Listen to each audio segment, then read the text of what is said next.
Shalom, selamat pagi Bapak Ibu sekalian yang terkasih dalam Yesus Kristus. Mari kita awali doa pagi membangunkan fajar hari ini dengan bacaan Amsal yang terambil dari pasal 28 berbunyi sebagai berikut. Orang fasik lari, walaupun tidak ada yang mengejarnya. Tetapi orang benar merasa aman seperti singa muda. Karena pemberontakan negeri banyaklah penguasa-penguasanya. Tetapi karena orang yang berpengertian dan berpengetahuan, tetaplah hukum. Orang miskin yang menindas orang-orang yang lemah adalah seperti hujan deras, tetapi tidak memberi makanan. Orang yang mengabaikan hukum memuji orang fasik, tetapi orang yang berpegang pada hukum menentangnya. Orang yang jahat tidak mengerti keadilan, tetapi orang yang mencari Tuhan mengerti segala sesuatu.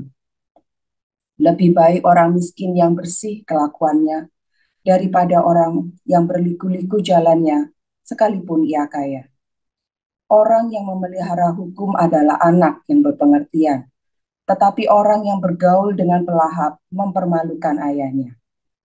Orang yang memperbanyak hartanya dengan riba dan bunga uang, mengumpulkan itu untuk orang-orang yang mempunyai belas kasihan kepada orang-orang lemah. Siapa memalingkan telinganya untuk tidak mendengarkan hukum, juga doanya adalah kekejian. Siapa menyesatkan orang jujur ke jalan yang jahat, akan jatuh ke dalam lubangnya sendiri. Tetapi orang-orang yang tak bercela akan mewarisi kebahagiaan. Orang kaya menganggap dirinya bijak, tetapi orang miskin yang berpengertian mengenal dia. Jika orang benar menang, banyaklah pujian orang.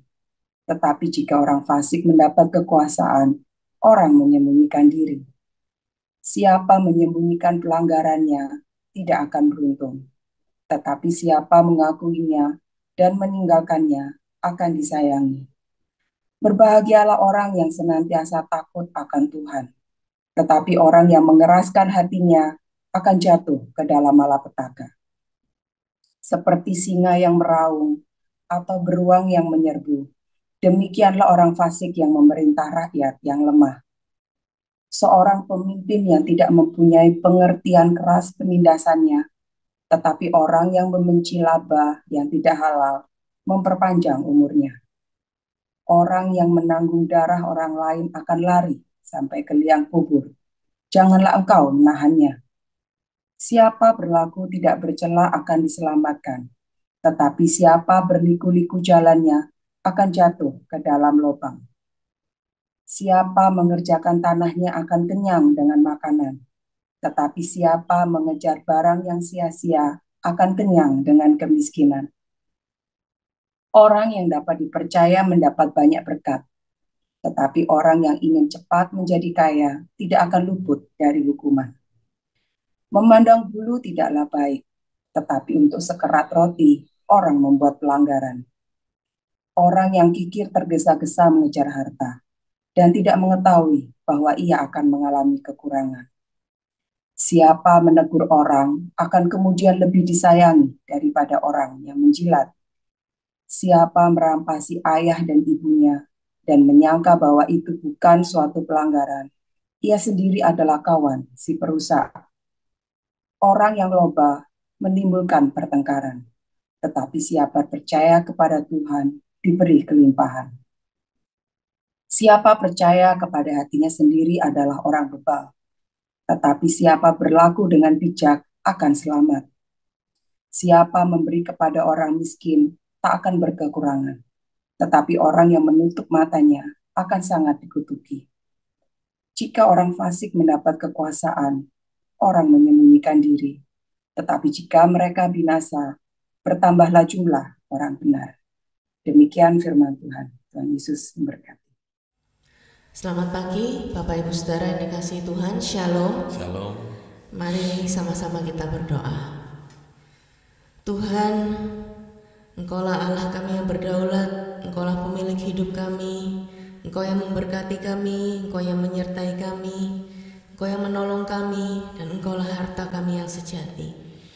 Kami mengucap syukur atas pagi hari ini Tuhan.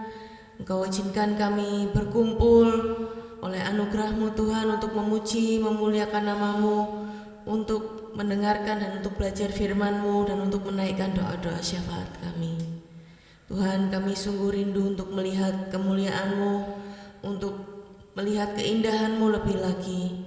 Berbicaralah kepada setiap kami, biarlah firman-Mu boleh menerangi setiap langkah kami dan menuntun hidup kami, membawa kami untuk semakin mengenal Engkau. Roh Kudus, Engkau yang memimpin jalannya ibadah ini. Segala pujian, hormat, dan kemuliaan hanya bagi nama Yesus Kristus, Tuhan dan Juru Selamat kami. Haleluya. Amin. Mari sama-sama dengan segenap hati kita memuji nama Tuhan, kita menyatakan kebesarannya. Haleluya.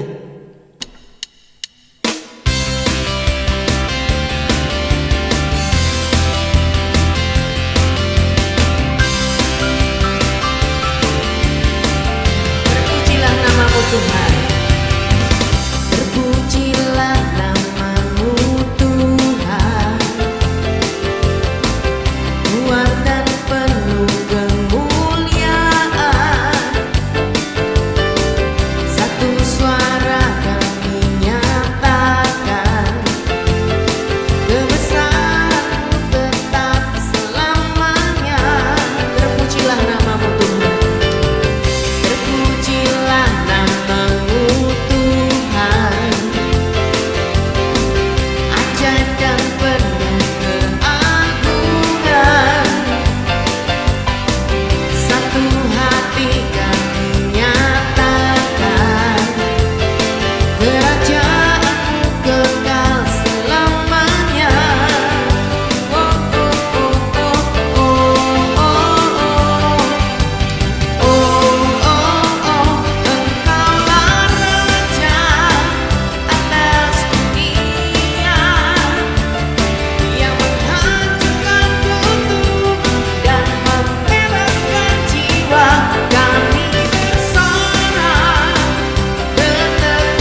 Engkaulah yang kami andalkan Tuhan,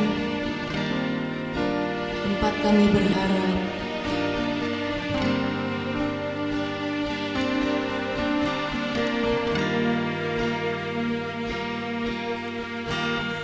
Bukan dengan kekuatanku ku dapat jalani hidupku,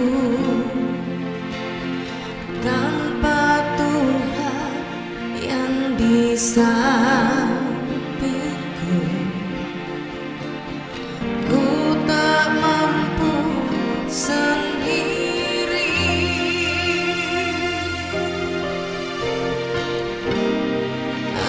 Engkaulah kuatku, yang menopangku. Ku pandang wajah-Mu dan berseru, pertolonganku datang dari-Mu. Peganglah tanganku, jangan lepaskan. Kaulah harapan dalam hidupku.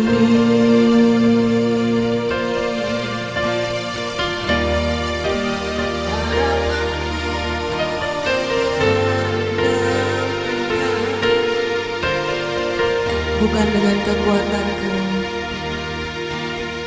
bukan dengan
Terima kasih Tuhan untuk pagi hari ini kami datang di altar-Mu.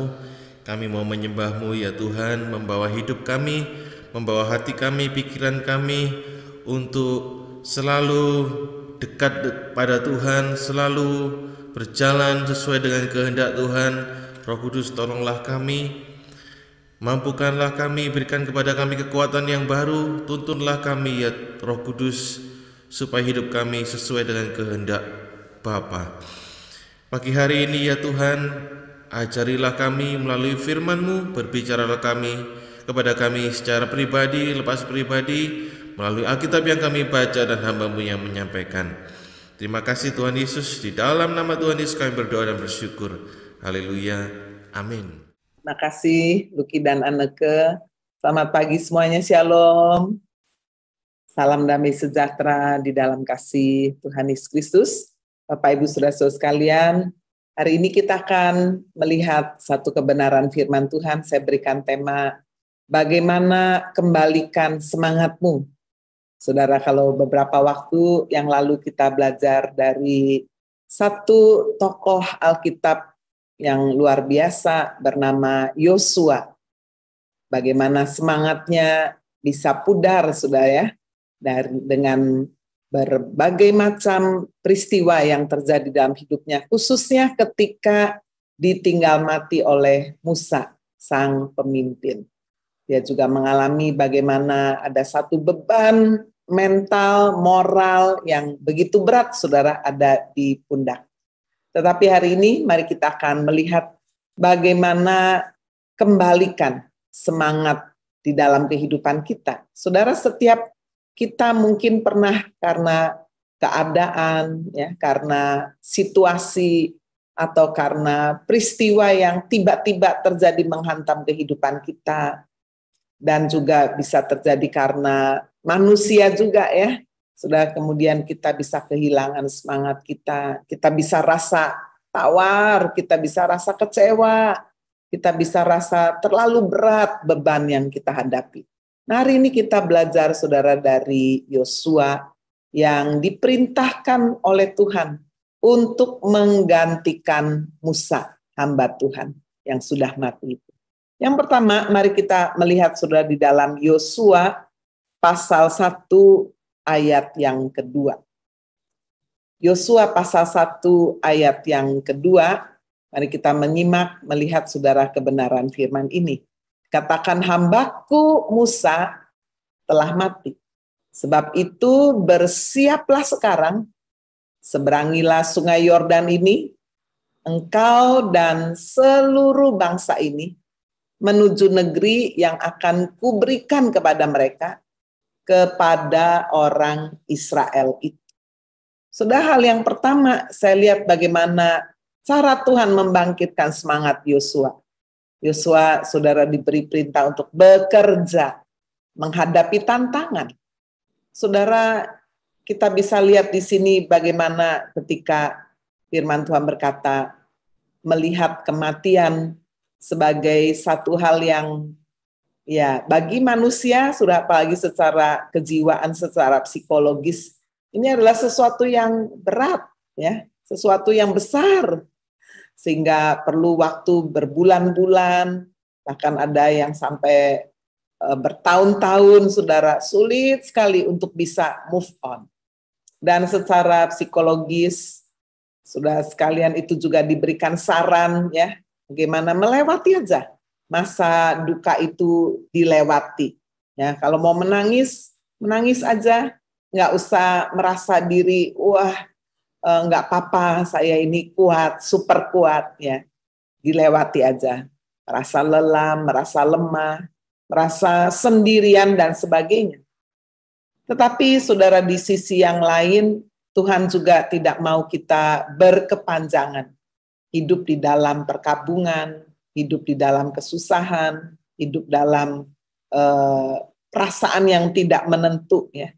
Lihat saudara, ketika Tuhan memberikan satu realita hidup, hambaku Musa telah mati, nggak bisa bangkit kembali, nggak bisa bangun lagi, dia sudah tidak bisa memimpin lagi. Sebab itu bersiaplah sekarang. Bukan bersiap nanti, bulan depan, tahun depan, bersiaplah sekarang. Saudara, ini seperti satu hal yang sepertinya di sisi yang satu tidak berbelas kasihan. Tetapi ternyata di sisi yang lain ini juga cara, saudara, untuk Tuhan pakai mengembalikan semangat di dalam kehidupan seseorang yang sempat hancur, ya, sempat kemudian juga merosot, seperti buluh itu udah tadinya tegak, aduh udah mulai terkulai, ya. Seperti firman Tuhan juga menjanjikan buluh yang hampir patah itu tidak akan dibiarkan untuk bisa terkulai. Sumbu yang sudah hampir pudar nyalanya tidak akan dibiarkan pudar. Bangkitlah, ya, bersiaplah sekarang dan tidak tanggung-tanggung nih saudara, ya, menghadapi tantangan. Jadi bukan melewati satu zona yang nyaman, ya, tetapi dikatakan seberangilah sungai Yordan ini. Ini satu perintah yang sama sekali tidak mudah, penuh dengan tantangan. Sungai Yordan yang pada waktu itu arusnya sangat deras, sementara bangsa Israel, saudara, yang masuk Kanaan, yang seangkatan dengan Musa sudah mati semua, ya, di padang gurun, kecuali Yosua dan Kaleb. Jadi yang masuk ini adalah generasi anak-anak daripada bangsa Israel yang keluar dari Mesir melewati padang gurun. Saudara ingat karena satu peristiwa bagaimana bangsa Israel ini betul-betul menyedihkan, bahkan membuat marah Tuhan, ya, ketika mereka lebih mempercayai berita dari 10 pemimpin yang mengatakan bahwa tanah perjanjian Kanaan yang Tuhan sudah janjikan itu, yang penuh dengan susu dan madu, itu orang-orangnya raksasa semua. Kita tidak mungkin akan bisa memasuki negeri itu. Kita seperti belalang akan dimakan oleh raksasa-raksasa ini.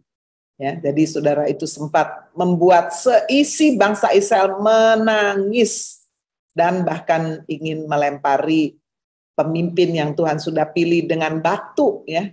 Wow, satu pemberontakan yang nggak main-main ini.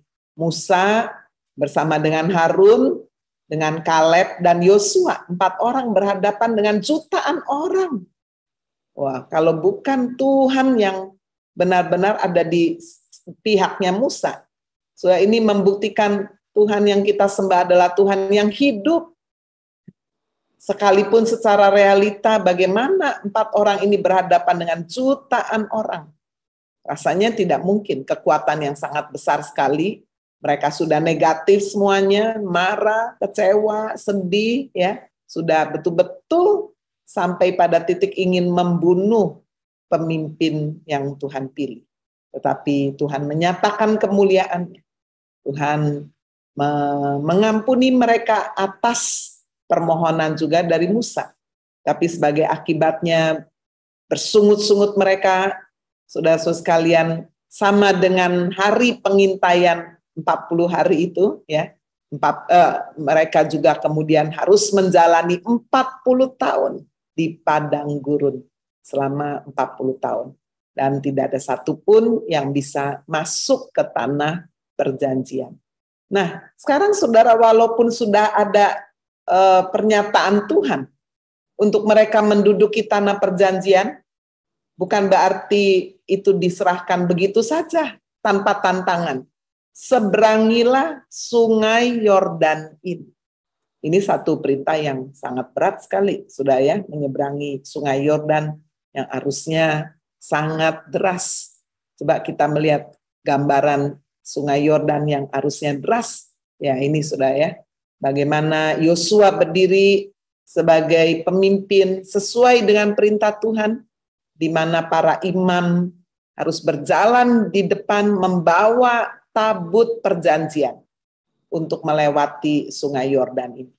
Dan apa yang terjadi, saudara? Apakah para imam ini menunggu sampai sungai Yordan yang arusnya deras ini terbuka lebih dahulu? Ternyata tidak. Kalau kita membaca di dalam Yosua pasal 3, ayat yang ke-13 dikatakan, segera sesudah. Ya, as soon as, ya, kalau dalam bahasa Inggris. Jadi segera sesudah, Tuhan menunggu action daripada para imam, ya, yang diperintahkan oleh Yosua. Segera sesudah kaki para imam pengangkat tabut Tuhan, Tuhan semesta bumi, berhenti di dalam air sungai Yordan. Maka air sungai Yordan itu akan terputus. Air yang turun dari hulu akan berhenti mengalir menjadi bendungan. Jadi saudara, ini cara Tuhan untuk bisa membangkitkan semangat, dikasih tantangan, sudah ya. Benar-benar tantangan yang membuat Yosua, waduh, melek luar biasa. Dia seperti nggak ada waktu untuk berlama-lama sudah di dalam perkabungan, di dalam kesedihan. Ketika firman Tuhan juga menganggap orang yang sudah mati seperti tertidur. Bahkan Paulus mengatakan bahwa kalau aku hidup, itulah hidupku adalah Kristus. Kalau aku harus mati, mati adalah keuntungan.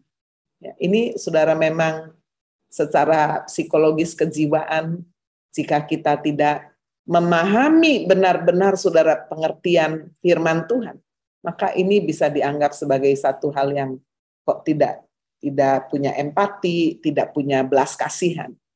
Tetapi Bapak Ibu Saudara, ini seperti cara Tuhan ya, memberikan seperti shock terapi agar Yosua tidak berlama-lama di dalam kesusahan. Bayangkan kalau seorang pemimpin berlama-lama, saudara, membutuhkan waktu sampai berbulan-bulan, lalu nasibnya bangsa yang dipimpinnya seperti apa ini?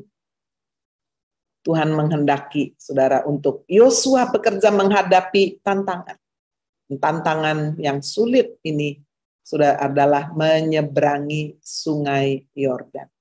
Bagian daripada Yosua ini ya hanya nurut aja, dan betul-betul ketika diresponi dengan ketaatan, segera sesudah kaki para imam tersebut ya menginjak sungai Yordan ini, tinggal bagian Tuhan lakukan.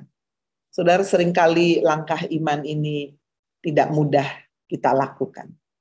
Berapa banyak kita sedang menunggu, Tuhan kalau Engkau begini, aku baru begitu. Padahal di sisi Tuhan berkata, kamu harus melangkah dulu, baru aku akan mengerjakan bagianku. Sama seperti Tuhan berkata, jangan kamu khawatir akan apa yang kamu makan, apa yang kamu pakai, akan hidupmu. Lihatlah burung-burung di udara, saudara, yang dikatakan tidak pernah menabur, tidak pernah melakukan apa-apa, tetapi Tuhan memeliharanya. Tapi saudara, lihat apa yang dilakukan oleh burung di udara. Dia bekerja dalam pengertian, dia harus keluar saudara dari sarangnya. Dia harus terbang. Disitulah nanti Tuhan akan memberi burung-burung di udara ini makan. Bapak Ibu Saudara, bagaimana keadaan kita. Ada berapa orang, ada berapa banyak dari saudara sedang kehilangan semangat. Ya, saudara, Tuhan menghendaki kita boleh bangkit. Bahkan Tuhan mempersiapkan di depan kita ini ada tantangan yang berat, tidak mudah. Saudara, tantangan yang berat ini bukan saja membangkitkan semangat kita, tetapi di sisi yang lain sebetulnya Tuhan sedang bekerja membesarkan juga namanya Yosua. Ya, kalau saudara membaca itu terus, Yosua pasal yang ketiga. Karena bangsa ini sudah benar-benar sudah di dalam pola pikir mereka, frame of mind mereka ini, mereka hanya bisa melihat kepemimpinan di bawah Musa. Sehingga bagaimanapun Yosua pasti akan dibanding-bandingkan. Kok nggak seperti dia, kok nggak seperti itu? Ya, itu sebabnya, saudara-saudara sekalian, bagaimana bangsa Israel ini bisa menduduki tanah perjanjian, tanah Kanaan. Ini sebetulnya menggambarkan satu hidup berkemenangan yang harus direbut. Saudara, keselamatan dianugerahkan. Diberikan bukan karena perbuatan baik, bukan karena usaha kita, tapi sungguh-sungguh karena anugerah Tuhan. Yesus di atas kayu salib berkata, "It is finished," sudah selesai. Kita hanya tinggal menerima aja dengan iman. Ya, sebab bukan karena perbuatan baik kamu diselamatkan, tapi karena kasih karunia, itulah tangan Tuhan yang terulur kepada manusia. Saudara-saudara sekalian, kita hanya menerimanya dengan iman. Nah, saudara-saudara sekalian, keselamatan gratis, tapi bukan murahan. Sangat mahal sekali harganya, sehingga tidak ada satupun orang dapat membayarnya. Kita hanya tinggal menerima aja. Tetapi kemudian untuk hidup berkemenangan, saudara, tidak gratis. Kita harus membayar harganya. To receive Jesus cost nothing. Ya, untuk menerima Yesus kita nggak perlu bayar apa-apa, Yesus sudah bayar semuanya. But to follow Jesus and to be His disciple costs everything.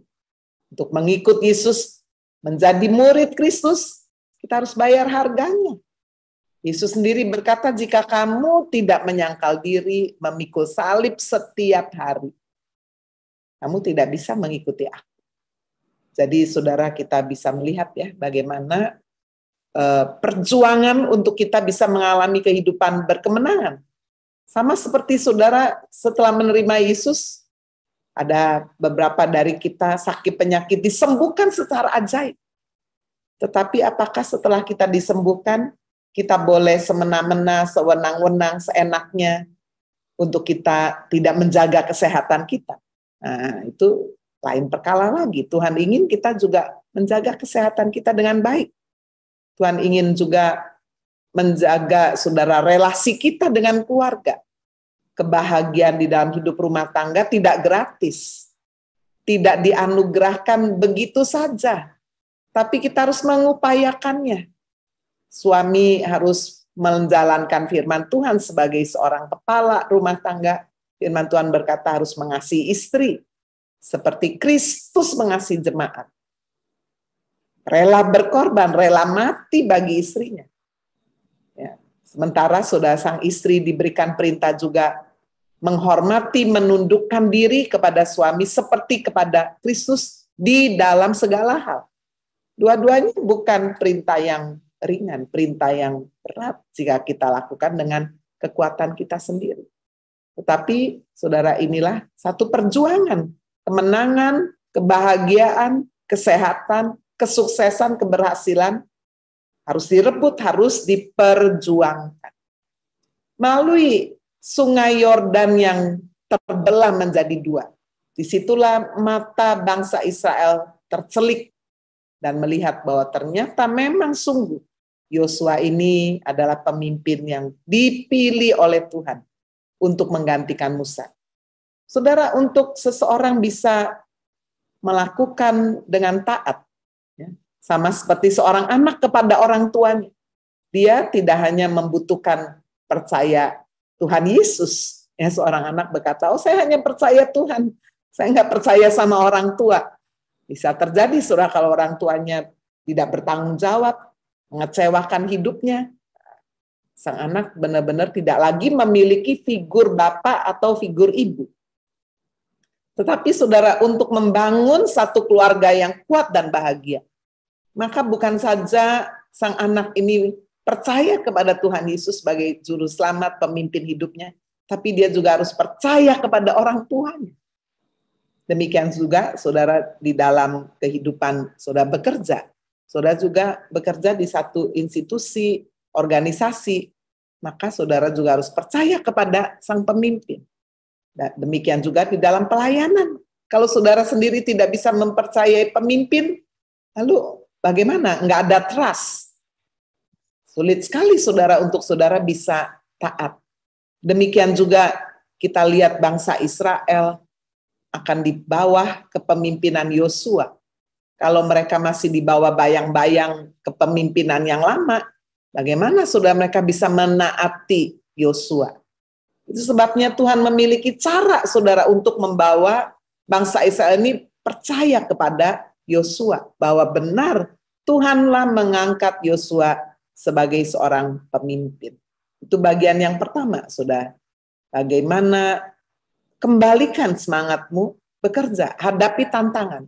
Apa yang ada di depan kita, tantangan di tengah pekerjaan, tantangan di tengah segala upaya saudara mungkin sedang menghadapi satu usaha yang Tuhan izinkan terpuruk, mengalami kemunduran atau kegagalan, bahkan kejatuhan, bahkan kehancuran, apa saja. Mungkin juga di dalam hidup rumah tangga atau dalam kesehatan saudara. Bangkit saudara. Semangat yang sudah pudar, bangkit kembali dengan cara apa saudara? Dengan cara kita berani menghadapi tantangan hidup. Berani menghadapi realita bahwa hidup ini memang tidak mudah. Life is not easy at all. Sehingga kita tidak hidup di dalam satu pengandaian. Kita tidak hidup sudah melarikan diri dari kenyataan. Iblis menawarkan itu. Itu sebabnya ketika orang stres, depresi, semangatnya hancur, saudara kalau lari kepada dunia, dunia akan tawarkan rokok, minuman keras, judi, narkoba, ya, sehingga membuat orang bisa fly, membuat orang bisa melupakan masalah yang ada di depannya. Tetapi saudara, begitu pengaruh dari narkoba itu sudah hilang, iya dia akan menghadapi kenyataan yang lebih sulit lagi. Apalagi dia jika sudah kecanduan, sudah addicted. Itu sebabnya mari kita jangan lari kepada dunia ketika semangat kita hancur. Kita lari kepada Tuhan. Dan cara Tuhan yang pertama justru memberikan kepada kita adalah satu tantangan, ya, untuk kita boleh mengandalkan Tuhan. Yang kedua, mari kita melihat Yosua 1 ayat yang ketiga. Yosua 1 ayat 3, setiap tempat yang akan diinjak oleh telapak kakimu, kuberikan kepada kamu. Seperti yang telah kujanjikan kepada Musa. Saudara, kalau kita lihat ya bagaimana Tuhan itu sangat memperhatikan faktor sejarah. Kita manusia tidak boleh melupakan sejarah. Bangsa Indonesia bisa menjadi seperti sekarang, kita tidak bisa melupakan sejarah. Nenek moyang kita, presiden-presiden pendahulu, ya, presiden yang pertama, bagaimanapun saudara keadaannya, setiap orang memiliki kekurangan, memiliki kelebihan. Tapi jangan melupakan sejarah. Sudah di sini Tuhan menyebut Musa, seperti yang telah kujanjikan kepada Musa. Apa yang Tuhan sudah janjikan kepada Musa, Tuhan tidak lupakan, Tuhan tidak mengabaikannya, tapi benar-benar mengingatkan itu juga kepada Yosua, pengganti yang dipilih oleh Tuhan. Jadi saudara, di bagian yang kedua, bagaimana saudara kita bisa bangkit dari semangat?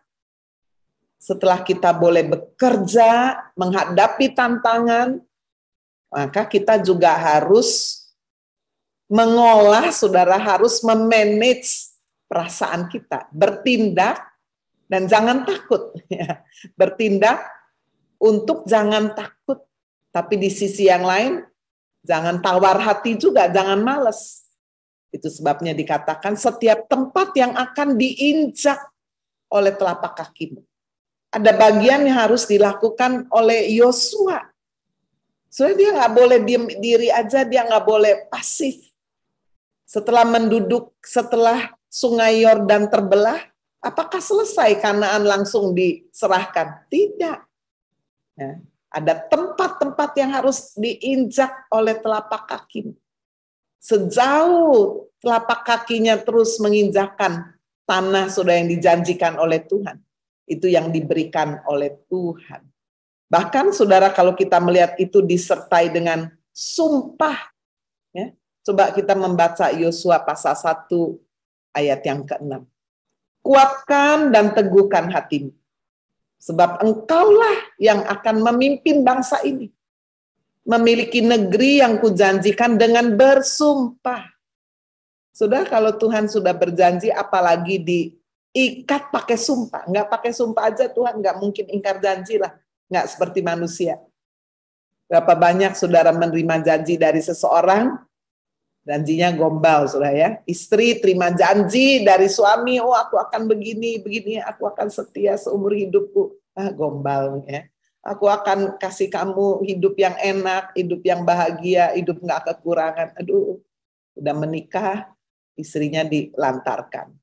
Saudara-saudara sekalian, berapa sering saya sebagai pemimpin juga sedih ya kalau menghadapi kenyataan ada suami-suami yang berani menikah, saudara, tetapi tidak berani bertanggung jawab. Istrinya tidak diberi uang, ya, kekurangan, nggak mau tahu, wah ya, punya anak-anaknya juga sepertinya bukan urusan dia, padahal dia bekerja, punya uang, uangnya hanya dihabiskan untuk dirinya sendiri, untuk kesenangannya, beli handphone ataupun beli yang dia inginkan. Ini benar-benar satu tragedi, saudara. Secara fisik sudah siap dewasa menikah, tetapi saudara sekalian secara tanggung jawab menyedihkan sekali, masih seperti anak kecil, fokus hidupnya hanya kepada dirinya sendiri. Jadi saudara, Tuhan menghendaki supaya ketika kita benar-benar saudara sekalian bangkit untuk semangat, maka kita mau benar-benar saudara juga membenahi perasaan kita, mental kita, emosi kita. Jangan takut. Tuhan sudah bersumpah untuk memberikan negeri ini kepada nenek moyang mereka, untuk diberikan kepada mereka. Bahkan jauh sebelumnya Tuhan sudah berjanji kepada Musa, saudara, bahwa mereka akan menghalau ada 7 bangsa yang sangat kuat. Ya, coba kita melihat itu di dalam kitab Ulangan pasal 7. Ulangan pasal 7 ayat 1. Apabila Tuhan Allahmu telah membawa engkau ke dalam negeri, nah ini kan Tuhan itu bicara bisa jauh, saya sudah tahu ini, padahal Musa nggak ngerti apa-apa. Tapi ini Tuhan janji ini kepada Musa, apabila Tuhan Allahmu telah membawa engkau ke dalam negeri, kemana engkau masuk untuk mendudukinya, dan ia telah menghalau banyak bangsa dari depanmu. Ya, ada 7 bangsa, lihat, 1, yakni orang Het, 2, orang Girgasi, 3, orang Amori, 4, orang Kanaan, 5, orang Feris, 6, orang Hewi, 7, orang Yebus. 7 bangsa yang lebih banyak dan lebih kuat daripadamu. Jadi saudara, inilah cara Tuhan membangkitkan semangat kita, justru kita diperhadapkan kepada tantangan. Kita harus mengelola emosi kita untuk kita tidak takut. Saudara, bahkan jauh sebelumnya Tuhan sudah berbicara bahwa engkau akan menghadapi 7 bangsa yang lebih banyak dan lebih kuat daripadamu. Tuhan tidak berkata, oh nanti kalau aku menyertai kamu, enggak ada musuh yang akan menyerang kamu. Enggak begitu. Bahkan engkau akan menghadapi nih musuh-musuh yang besar, musuh-musuh yang sangat kuat. Jadi saudara, realita diberikan.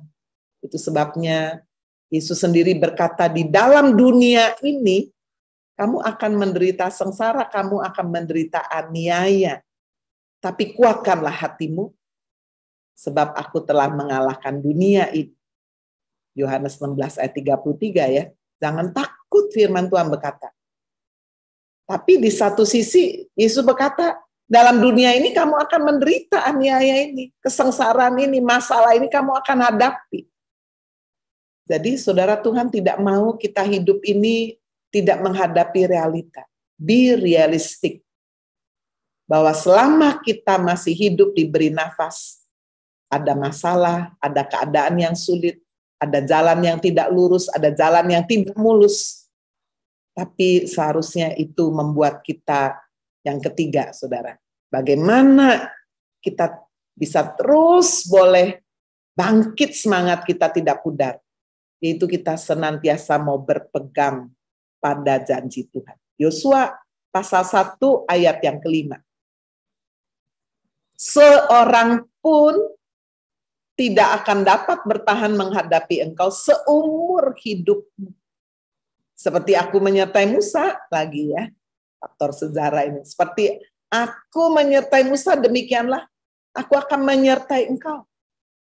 Aku tidak akan membiarkan engkau dan tidak akan meninggalkan engkau. Saudara, ini adalah janji penyertaan Tuhan. Tuhan juga berbicara kepada murid-muridnya yang sangat ketakutan juga pada waktu Yesus mau naik ke surga. Di atas sebuah bukit, Yesus berkata, segala kuasa di bumi, di surga itu ada padaku, ada pada Yesus. Itu sebabnya hadapilah tantangan, pergilah. Embanlah tugas yang Tuhan berikan, bukan menjadi Kristen setelah terima Yesus lalu tinggal tenang-tenang, nggak mau terima tanggung jawab, ya, nggak mau saudara susah-susah. Yesus berkata, Pak, segala kuasa sudah diberikan, ada pada Yesus di surga maupun di bumi, karena itu pergilah. Kata pergi membawa kita, saudara, tidak boleh fokus kepada diri kita sendiri. Pergi dari cara hidup yang hanya mementingkan diri sendiri. Aku ya sudah begini nih. Nggak bisa diubah oleh siapapun, Tuhan. Jangan makan manusia. Tuhan pun nggak bisa mengubah saya. Tapi Yesus berkata apa? Karena itu pergilah. Pergi dari cara hidup yang mementingkan diri sendiri, yang punya karepnya sendiri. Pergilah. Jadikan semua bangsa. Bukankah ini satu tantangan? Mission impossible. Ya, rasanya misi yang sangat tidak mungkin, mustahil.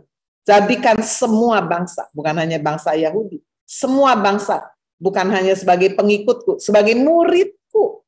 Nah, definisi murid adalah mereka harus diajar untuk bisa tahu firman dan melakukan segala yang diperintahkan oleh Tuhan. Wah, ini betul-betul, this is really mission impossible. Betul-betul satu misi yang kalau kita terima hanya dengan kekuatan kita yang tidak seberapa, seperti Tuhan berkata bahwa kamu akan menghadapi 7 bangsa yang lebih kuat, yang lebih besar. Aduh, Tuhan, secara realistis ajalah kenyataan. Nggak mungkin bisa menang, nggak mungkin bisa. Sama seperti murid-muridnya dengan penuh keraguan dan ketakutan. Pergi, jadikan semua bangsa. Hah? Bangsa Yahudi aja saya nggak bisa menangin semua, ini semua bangsa. Apa jadi murid Yesus? Siapa mau percaya ini? Kami orang sederhana, nelayan-nelayan ini. Jadikan semua bangsa murid. Dan aku akan menyertai kamu sampai kepada kesudahan alam. Saudara lihat, diawali dengan satu pernyataan semua kuasa ada di bumi di surga. Diakhiri, saudara, dengan satu jaminan, garansi. Saudara, kalau beli barang apa-apa kan mana jaminannya? Ya, jaminannya berapa tahun? Ini jaminannya, saudara, bersyarat ini. Selama kita melakukan tanggung jawab kita, tugas itu kita lakukan, penyertaan Tuhan, aku akan menyertai kamu sampai pada akhir zaman, diberikan kepada orang yang melakukan perintah. Sama seperti Yosua kembali, seorang pun tidak akan dapat bertahan menghadapi engkau seumur hidup, Tuhan tidak berkata, tidak ada seorang pun yang akan menyerang kau. Tidak, ada 7 suku bangsa yang akan dihadapi. Tapi seorang pun tidak akan dapat bertahan. Nggak ada. Mereka akan menyerang, mereka akan berusaha menjatuhkan, tapi tidak ada seorang pun yang dapat bertahan. Kapan? Bukan hanya sewaktu-waktu, tapi sepanjang umur hidup. Seperti aku juga dulu menyertai Musa, aku pun menyertai engkau. Aku tidak akan membiarkan engkau dan tidak akan meninggalkan engkau. Sudah, ini adalah janji penyertaan Tuhan. Sekali lagi saudara, janji penyertaan Tuhan itu bersyarat. Jika saudara tidak melakukan perintah Tuhan, buat apa saudara Tuhan menyertai kita? Saudara lihat mengapa kalau presiden datang dia harus dikawal sedemikian rupa. Karena dia orang penting buat bangsa ini. Dia harus dikawal. Seberapa penting saudara di hadapan Tuhan. Ya. Seringkali saudara ada jemaatnya, Tuhan kirimlah 1 laksa mungkin ya. Kirimlah pasukan malaikat menyertai aku. Kemana? Mau keluar kota. Aduh, Tuhan dibikin repot sudah sekalian. Keluar kotanya untuk apa? Ngelencer. 1 malaikat aja udah cukup lah ya menyertai saudara. Pasukan malaikat menyertai saudara jika saudara melakukan tugas yang penting bagi kerajaan Allah. Tapi kalau itu hanya bagi kesenangan saudara sendiri, apakah Tuhan mau saudara? Apakah perlu dikirim 1 peleton pasukan? Wah, ya siapa dulu? Sekali lagi, saudara-saudara sekalian, penyertaan Tuhan ini bersyarat. Aku akan menyertai kamu selama kamu ada di jalan Tuhan. Jika begitu saudara sudah keluar dari jalan Tuhan, saudara keluar dari rencana Tuhan, saudara maunya sendiri, suka-sukaku, maka saudara jangan bermimpi Tuhan akan menyertai saudara. Allah Immanuel, itu adalah Allah Immanuel yang menyertai ketika kita ada di dalam jalan Tuhan. Yang keempat, sudah kita membaca Yosua 1 ayat 6 kembali. Kuatkan dan teguhkanlah hatimu, sebab engkaulah yang akan memimpin bangsa itu. Ya, ini tekanannya kepada engkaulah yang akan memimpin bangsa itu. Jadi saudara, Tuhan mau semangat kita bisa bangkit itu apa? Percaya diri, saudara. Ada orang berkata, kamu nggak boleh percaya diri lah. Kalau nggak percaya diri, bagaimana saudara? Kita lakukan semua tugas tanggung jawab. Kalau seorang suami tidak percaya bahwa dia ditunjuk oleh Tuhan sebagai pemimpin, kepala rumah tangga, dia nggak percaya diri. Gimana saudara? Dia tidak akan bisa melakukan dengan segenap hati. Bagaimana semangat kita bisa bangkit? Kita percaya diri bukan karena mengandalkan kekuatan sendiri, tetapi karena ada perintah Tuhan, karena kita berpegang pada janji Tuhan. Itulah yang memunculkan percaya diri di dalam diri kita. Oh, Tuhan yang menyuruh saya ini. Sebab engkaulah yang akan memimpin bangsa ini. Bagian saya hanya just go, melangkah aja. Penyertaan Tuhan akan turun. Percaya diri. Dan yang kelima, yang terakhir, imbangilah dengan kewaspadaan. Ya, jangan takabur, jangan terlalu percaya diri sampai kemudian kita tidak waspada, tidak hati-hati. Kita membaca surah Yosua pasal 1 ayat yang ke-7. Hanya kuatkan dan teguhkan hatimu dengan sungguh-sungguh. Nah ini saya penekanannya, bertindaklah hati-hati, be careful. Imbangi surah dengan kewaspadaan. Percaya diri, tapi hati-hati. Tapi kalau terlalu hati-hati nggak maju-maju, salah juga. Ya. The first step is always difficult. Langkah pertama itu pasti tidak mudah. Sudah lihat anak-anak kita, termasuk kita pada waktu masih kecil, bayi, mau belajar berjalan berapa bulan, saudara. Waduh, nggak berani dah. Coba kalau orang tuanya berkata, udah nak, nggak usah coba jalan dah, nanti kalau jatuh, tulangnya patah, nanti gini-gini kamu cacat. Ya, saudara dan saya mungkin nggak pernah bisa jalan. Jadi saudara harus ada langkah yang pertama. Di satu sisi kita harus berani, percaya diri, tapi di sisi yang lain bertindaklah hati-hati. Apa sudah yang menjadi patokan tindakan kita hati-hati? Firman Tuhan, sesuai dengan seluruh hukum yang telah diperintahkan kepada Tuhan. Inilah yang selalu saudara membentengi, menaungi, menguasai kehidupan kita, menjadi cermin atas kehidupan kita. menjadi tolok ukur yang tidak pernah berubah. Itulah Alkitab, itulah firman Tuhan yang membuat kita waspada senantiasa. 5 hal hari ini saudara kita renungkan untuk kita bisa kembali semangat kehidupan kita. Bekerja menghadapi tantangan, bertindak untuk kita memanage emosi kita untuk jangan takut. Lalu kemudian sudah kita terus berpegangan kepada janji Tuhan. Kalau janji manusia, dia sendiri kalau roboh, ya, kita ikut roboh. Tapi janji Tuhan tidak mungkin akan roboh, tidak mungkin akan hancur, tidak mungkin akan berubah. Jadi betul-betul sudah janji yang bisa diandalkan. Percaya diri, Tuhan sudah berbicara, Tuhan menjalankan. Bagian kita mengimbanginya dengan kewaspadaan, kehati-hatian, sesuai dengan firman Tuhan. Amin. God bless you.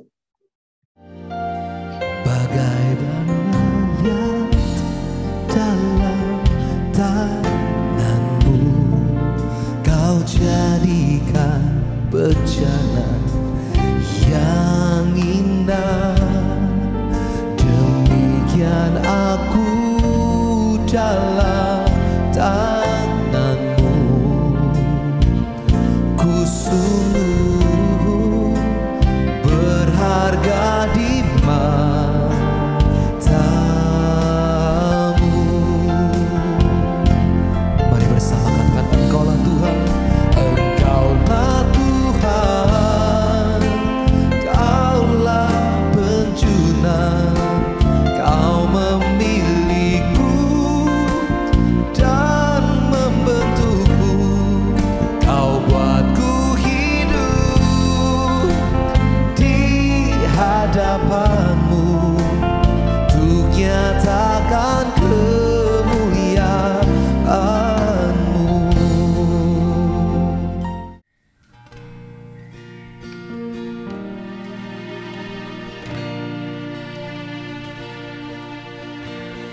bukan dengan kekuatanku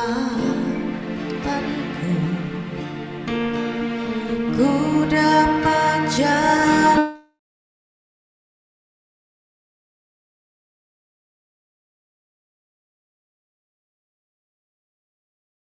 di sampingku, ku tak mampu sendiri.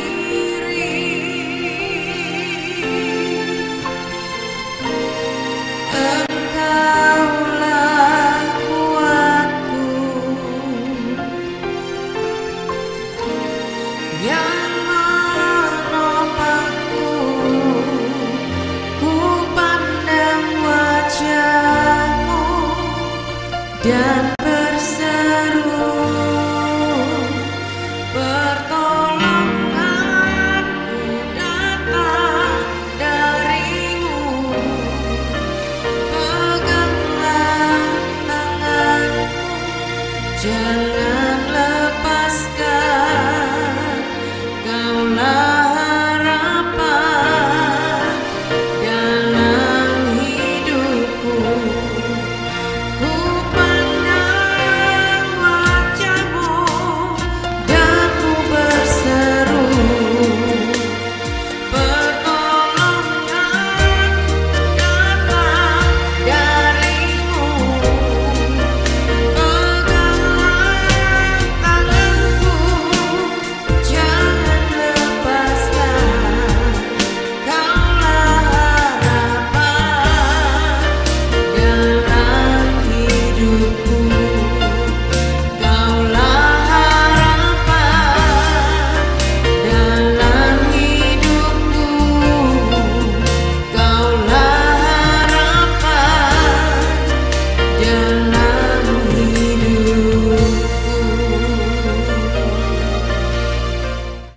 Terima kasih Tuhan, terima kasih ya Yesus, pagi ini kami datang Kami bersyukur atas firman-Mu yang memberikan kekuatan kepada kami Tuhan.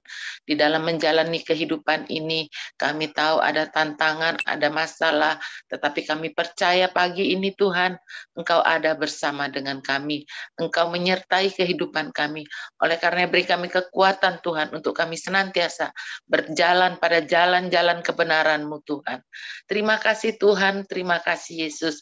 Bersatu hati pagi ini kami berdoa buat bangsa dan negara kami. Tuhan Yesus, kami mohon Tuhan, Engkau melawat senantiasa bangsa kami. Beri hujan pertobatan, beri Tuhan kasih-Mu yang besar Tuhan, biar bangsa ini Tuhan boleh senantiasa Tuhan takut akan Tuhan, mencari Tuhan dan percaya Tuhan bahwa Engkau mengasihi bangsa ini, biar bangsa ini Tuhan boleh benar-benar Tuhan satu kali kelak banyak Tuhan yang mengenal Engkau, bertekuk lutut di bawah kaki Tuhan, mengakui Engkau sebagai Tuhan dan Juru Selamat. Terima kasih Tuhan Yesus, kami berdoa buat setiap pemimpin yang Tuhan sudah tetapkan Tuhan, mulai yang tertinggi hingga yang terendah, mulai di kota hingga di pelosok-pelosok desa. Tuhan, mulai presiden, wakil presiden, setiap pejabat-pejabat Tuhan, para menteri, DPR, MPR, TNI, Polri Tuhan, beri roh takut akan Tuhan di dalam memimpin bangsa ini. Biar mereka Tuhan benar-benar memimpin dengan baik dan benar Tuhan, untuk kemakmuran, kemajuan negara ini, untuk pemulihan Tuhan bangsa ini. Tuhan Yesus tolong beri hikmat-Mu, beri benar-benar mereka Tuhan hikmat untuk mengambil setiap keputusan yang baik, setiap keputusan yang tepat Tuhan untuk kemajuan bangsa ini. Terima kasih Tuhan, kami percaya Kau mengasihi bangsa ini dan Engkau yang akan menolong memberikan Tuhan pemulihan-pemulihan, kemajuan-kemajuan. Terpujilah Engkau Tuhan. Kami juga berdoa buat gereja kami, Happy Family Center. Tuhan Yesus, kami percaya gereja ini milik Tuhan.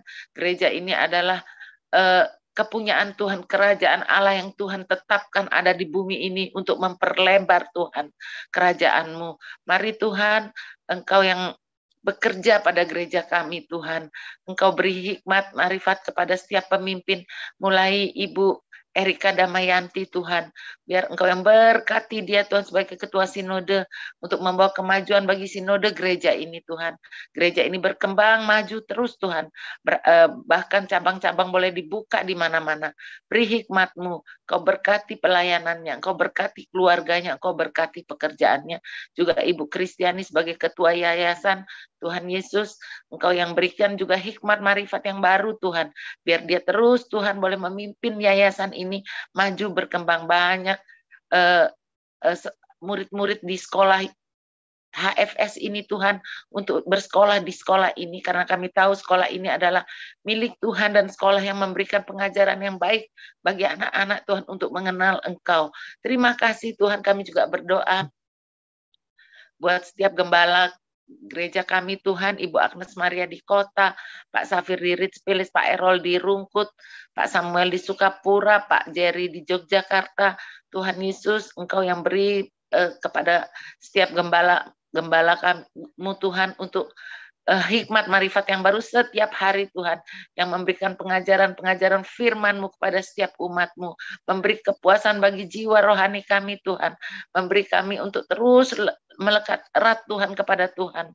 Terima kasih Tuhan, terima kasih. Kau berkati semua gembala kami ini Tuhan, beri roh yang benar-benar Tuhan melayani Engkau dengan sungguh.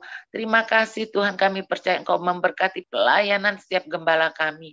Juga kami berdoa Tuhan buat pilar gereja Tuhan, Kau berkati TX Travel, Kau berkati SPT, HFS, juga Prima Radio, berkati Tuhan membawa kerajaan-Mu bertambah lebar Tuhan, banyak orang mengenal Tuhan melalui pilar-pilar gereja kami, visi misi gereja kami, juga doa-doa yang sudah ditentukan, ibadah-ibadah yang sudah ditentukan mulai hari Senin hingga hari Minggu. Berkati Tuhan, kirim jiwa-jiwa Tuhan, terus Tuhan jiwa-jiwa yang baru, jiwa-jiwa yang lama Engkau Tuhan yang kirim kembali untuk berbakti di gereja ini Tuhan. Penuhkan setiap bangku yang kosong setiap kali ada ibadah Tuhan. Kami percaya Tuhan, gereja kami adalah milik Tuhan, gereja yang memberikan pengajaran yang baik Tuhan, yang memberikan kepada kami Tuhan pertumbuhan iman yang terus Tuhan, kami mau terus melekat kepadamu Tuhan. Terima kasih Tuhan Yesus, kami percaya Tuhan, Engkau mengasihi setiap umat-Mu yang ada di gereja kami,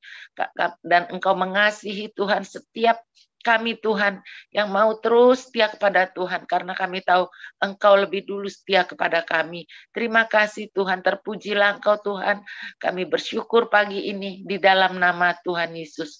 Haleluya. Amin. Mari Bapak Ibu kita angkat kedua tangan kita. Bapak Ibu Saudara yang dikasihi Tuhan Yesus Kristus, terimalah berkat yang melimpah dari Allah Bapa di surga, kasih karunia dari Tuhan Yesus Kristus, pertolongan, penghiburan, kekuatan dari Allah Roh Kudus turun menyertai Bapak Ibu Saudara mulai hari ini sampai Maranatha. Tuhan Yesus datang kembali kali yang kedua. Haleluya. Dalam nama Tuhan Yesus Kristus, kita semua yang percaya berkata amin.